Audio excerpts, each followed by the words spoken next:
Wildfires, pretty scary stuff. They destroy human property and wildlife habitat. Fire doesn't discriminate, and it doesn't care who or what dies. But sometimes we humans deliberately set fires to improve the environment. This video is going to look at wildfires versus prescribed or controlled burns, what they are, the pros and cons, and the impact on the environment. And just a heads up, there are a couple pictures of wild animals in rehabilitation with severe burns. Let's start with wildfires.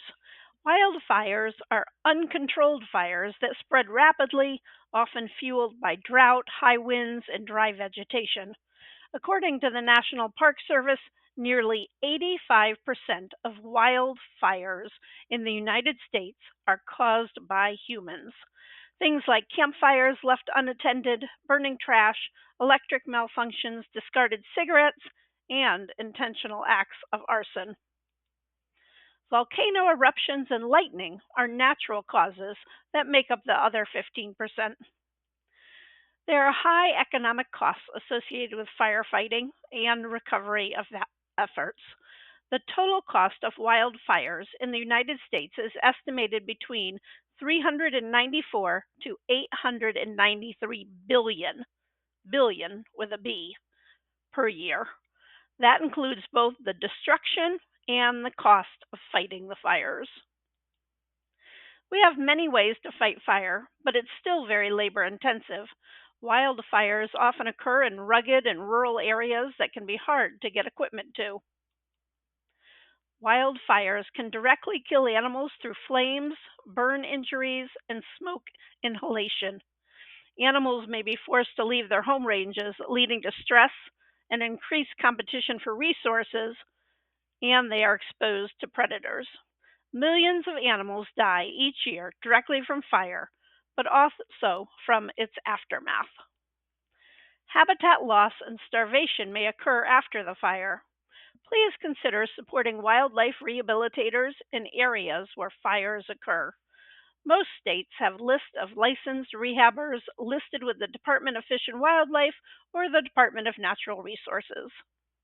Hi, I'm Amy. Welcome back to my channel where I talk about wildlife conservation and organic gardening, my two biggest passions. Invertebrate populations tend to decrease after a fire because eggs, food supplies, and/or their shelter are destroyed. This can be very disruptive as insects provide the basis of the food chain. This means less food for birds and amphibians, and so on down the line. Although some insect populations, especially bark beetles, increase after a fire as damaged trees provide suitable habitat. Wildfires can cause long-term negative impacts on soil and water quality. While ash is a fertilizer in small amounts, large amounts can burn plants and alter the pH. In addition, rain may wash the ash into waterways, causing fish and other water animals to die. High-intensity wildfires can also destroy surface soils, making them less capable of supporting new growth. The heat of a severe fire can reach temperatures high enough to sterilize the soil by killing bacteria, fungi, and other soil microbes that are crucial for nutrient cycling and soil structure. During intense forest fires, soil temperatures can reach extremely high levels, often exceeding 1,000 degrees Fahrenheit at the surface. However, heat conduction into the soil is poor, so temperatures may drop significantly within the top few inches of soil. Soils at 6 inches can reach 150 degrees Fahrenheit, so there is still danger to burrowing animals, especially chipmunks or rabbits who have shallow burrows or nests. Large-scale forest fires can destroy thousands of acres of habitat, a resource we desperately need. In the past, animals could move to another habitat, but now most natural areas are surrounded by human housing, so even if they survive the fire, they basically may have nowhere to go. In the short term, dead wildlife becomes food for scavengers, including foxes, bears, coyotes, eagles, crows, and ravens. Ecosystems can actually flip from forest to prairie. If a high intensity wildfire occurs, it can kill most of the existing vegetation, leaving the landscape open for grasses to outcompete trees and other plants that are severely damaged. This may change the variety of wildlife that live there. So, one pro is to fire is that it clears dense, overgrown vegetation, promoting new growth. The sun is able to hit the forest floor, encouraging new growth. This mule deer stands in a forest, regenerating itself after a fire. That tender new growth provides food for many species who were able to flee and then return. Pine trees with serotinous cones require fire to reproduce. The cones are sealed with a strong resin that protects the seeds within. Fire melts the resin, allowing the cones to open up and release seeds on the ground.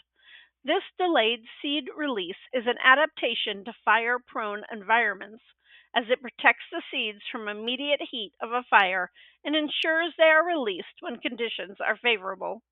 This lodgepole pine is found in western North America and is a good example of this. There are always winners and losers following fires, says Christopher Moorman, a professor of wildlife conservation at North Carolina State. He studied birds after a fire in his state and found some bird species recovered more quickly than others. Two winners were the indigo bunting and eastern towhee. That can work both ways. In a recent video, we talked about the northern spotted owl that prefers mature hardwood forests. They have a particular niche they thrive in, and a forest and a fire destroys that. So the spotted owl is displaced, and we see population decline when there are large fires. Wild animals trying to escape may run through or over burning plants. This bear's pads were burned off, but the bear was caught and treated by a vet.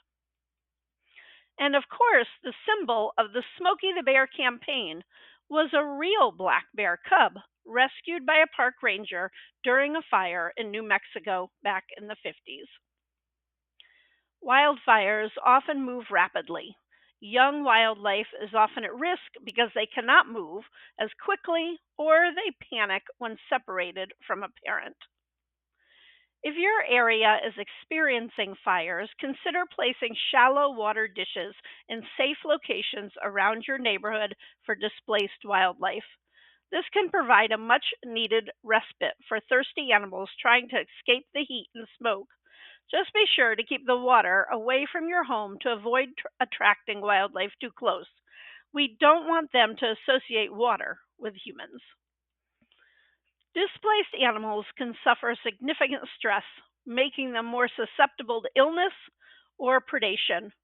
Large scale wildfires often drastically reduce species populations, especially if certain species rely heavily on specific vegetation or habitats that are severely damaged. But sometimes we set fires, and not in the arson way. Controlled burns or prescribed fires are intentionally ignited and carefully managed. Experts use them strategically to manage vegetation, reduce wildfire risk, and enhance ecosystems. Controlled burns are executed under specific weather conditions to ensure safety and effectiveness. A controlled burn can actually reduce the risk of severe wildfires by clearing excess vegetation and fuel. They may encourage regeneration of certain plant species that are beneficial in maintaining healthy ecosystems and biodiversity. Controlled burns may be used to reduce invasive species and stimulate the growth of native vegetation in creating open areas that benefit wildlife species.